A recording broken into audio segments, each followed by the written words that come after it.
بسم الله الرحمن الرحيم. السلام عليكم ورحمة الله وبركاته. النهاردة هنتكلم عن تأخر الولادة أو تعثر الولادة عند الأرانب. امتى أقول إن الأرنبة بتاعتي دي متأخرة عن الولادة؟ دي أول نقطة هنتكلم فيها في الفيديو. هنتكلم عن امتى أقول إن الأرنبة بتاعتي دي اتأخرت أو عندها تعثر ولادة. أول نقطة لازم أكون متأكدة من إن الأرنبة عشر، وإحنا عملنا فيديو موجود على القناة ازاي اعرف ان الارنبة عشر سواء كان بالجس او بالعلامات اللي بتظهر على الارنبة. نمرة 2، هتقول انا عندي لازم اكون مجيدة التاريخ التلقيح بتاع الأرنبة، أكون عاملة جدول متابعة للأرانب. جدول المتابعة للأرانب مهم جدا، وخاصة لأمهات الأرانب. بعمل جدول متابعة للأم، ولو محدش عارف جدول المتابعة وهمشي عليه ازاي يكتب لي في التعليقات وانا اقول له ايه جدول المتابعة اللي بنعمله وازاي هنشتغل عليه. نيجي يبقى انا كده عندي اتأكدت من تاريخ التلقيح. انا ملقح الارنبة دي وبظهر عليها علامات العشر، وجسيتها وطلعت الارنبة عشر، وتاريخ العشر عدى عليه 28 يوم في الصيف.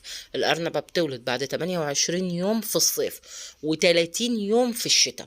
يعني انا الارنبة بتاعتي عدى عليها 28 يوم في الصيف، كسرت ال 28 يوم وما ولدتش. يعني وصلنا لليوم ال 30 في الصيف وما ولدتش. الأرنبة وصلت لليوم ال 32 في الشتاء وما ولدتش. ده ومتأكد من تواريخي كويس، ومتأكد من التلقيح، ومتأكد من العشر كويس.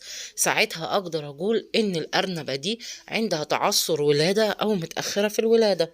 طب إيه الأسباب اللي بتخلي الأرنبة عندها تعثر ولادة أو تأخر في الولادة؟ 4 أسباب أساسية. 4 أسباب لازم تاخدي بالك منهم انتي كمربية أرانب وعايزة إنتاج للبيت أو بتبيعي. حلو. أول حاجة العين السلاكة. لو انتي بتربي الأرانب في سلاكة، السلاكة اللي انت بتربي فيها الأرانب لازم مساحتها تكون متر في متر. لكن السلاكات كلها اللي بتتباع جاهزة مساحتها العين بتكون 50 سنتي في 50 سنتي. أبعاد العين بتكون 50 سنتي في 50 سنتي. فأنا لو أنا هربي، يا إما أربي تربية أرضي أو أنزل الأرنبة تمشي شوية كل يوم. كل يوم انزل الارنبه تمشي شويه علشان الارانب محتاجه مشي. احنا بنتكلم، كنت كتبت على المنتدى موضوع بيتكلم، مشاركة على المنتدى بتكلم فيها عن أهمية المشي عند الأرانب. المشي عند الأرنب العشر مهم جدا، زيه زي الأم الحامل لما الدكتور بينصحها قبل الولادة في الشهر التاسع إن هي تمشي كتير. تمام. يبقى أنا أول نقطة عندي العين.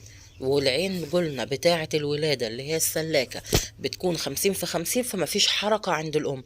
الحركة بتعمل قلة الحركة بتعمل تعثر ولادة، والنشاط في الأرنبة بيخليها تولد كويس.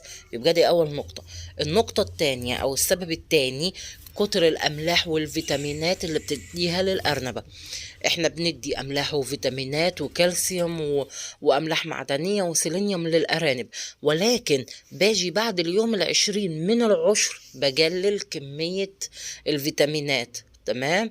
وبعتمد على اني انا بستعمل نوع علف كويس يكون فيه فيتامينات، وصاحب الشركة بتاعت الاعلاف، شركة الاعلاف اللي انا بشتري منها تكون بتحط فيتامينات واملاح معدنية وكل الأدوية في العلف. فأنا لما بختار نوع علف كويس ما بكترش فيتامينات وأملاح معدنية. تمام. ولما بتأكد من العشر والعشر يوصل عندي ل20 يوم لازم أقلل كمية الفيتامينات والأملاح المعدنية شوية. والأفضل في الأرانب، الأفضل إني ما اديش حقن فيتامينات كتيرة وكالسيوم كتير. اعتمدوا في الأرانب أكتر على إن انت تدي الفيتامينات والأدوية عن طريق الفم، اللي بتتحط في المية. فيتامينات وأدوية تتحط فين؟ في المية. ابعدوا شوية عن موضوع الحقن، وخاصة بعد ال20 يوم من العشر. بعد ال20 يوم من ايه؟ من العشر بقلل كمية الفيتامينات والأملاح شوية. خلاص. بعد كده النقطة الثالثة ودي الأهم، ان انا اكون رحت جبت الارنبة بلدي ورحت عشرتها او لقحتها من ارنب بابيون او ارنب شنشيلا. تمام. الارانب البابيون والارانب الشنشله، النطفة بتاعتها غير مناسبة لرحم الأرنبة البلدي، فالأرنبة البلدي لقحها ذكر بلدي، لكن ذكر شنشلة أو ذكر بابيون من اللي هي الحاجات اللي أحجامها كبيرة، فبيبقى الجنين الأجنة في بطن الأم حجمها كبير، فهو في أثناء الولادة بتكون حجم الأجنة غير مناسب لمين؟ لفتحة الخروج بتاعة الرحم، بتاعت رحم الام البلدي. الارنبه البلدي لقحها ذكر بلدي حلو، لكن لو هتلقحيها بارانب كبيره زي البابيون والشنشله والحاجات اللي زي كده، بتضطري ان انت تجيبي لها طلج صناعي وحجن علشان نولدها صناعي، بنولدها صناعي وبيحصل عندها تعثر ولاده. نيجي نتكلم بقى على النقطه الرابعة، ودي برضو من الأسباب المهمة جدا جدا جدا جدا، ولازم ناخد بالنا منها كويس، إن يكون في جنين ميت في رحم الأم، جنين أو 2 ميتين في رحم الأم. الجنين الميت في رحم الأم ده طلقه ميت زيه، الجنين ميت في رحم الأم طلقه ميت زيه. ليه؟ مفيش دفع، مفيش دفع. لازم يكون في دفع من الأرنب من الجنين ده علشان يطلع من فتحة الرحم مع الطلق. طيب الجنين ميت، طلقه ميت، خلاص كده يبقى مفيش طلق مفيش دفع. يبقى ده عندي هم دول الأربع أسباب اللي بيخلوا الأم يحصل عندها تعثر ولادة. هنتكلم عن طرق العلاج ولكن مش دلوقتي، طرق العلاج هعملها في فيديو تاني ان شاء الله، علشان خاطر ما اطولش عليكم وقت الفيديو. تابعوني بإذن الله في الفيديو الجاي بإذن الله، هنتكلم عن ازاي اعالج كل مشكلة من المشكلات دي، هم 4 مشكلات، ازاي هعالجهم وازاي هدي ادوية سواء كانت بشري او ادوية صناعي بيطري، هخلي الارنبة تولد بطلق صناعي، وهخليها كمان يعني ايه التكنيك اللي انا همشي عليه في حجن الطلق، ايه التكنيك اللي همشي عليه في حجن الطلق، وهولدها ازاي، علشان نمشي واحدة واحدة وتبقى الامور واضحة ان شاء الله للجميع. اهم حاجة اعتمدوا على انكم تخلوا الارنبة تمشي، لازم الارنبة تمشي. الناس اللي بتربي تربية ارضي ما بيحصلش عندها تعثر ولادة، معروفة تعثر الولادة ما بيجيش أبدا عند الناس اللي بتربي تربية أرضي. فإن شاء الله بإذن الله أكون فدتكم، ويكون الفيديو يعني طلعت منه بمعلومة.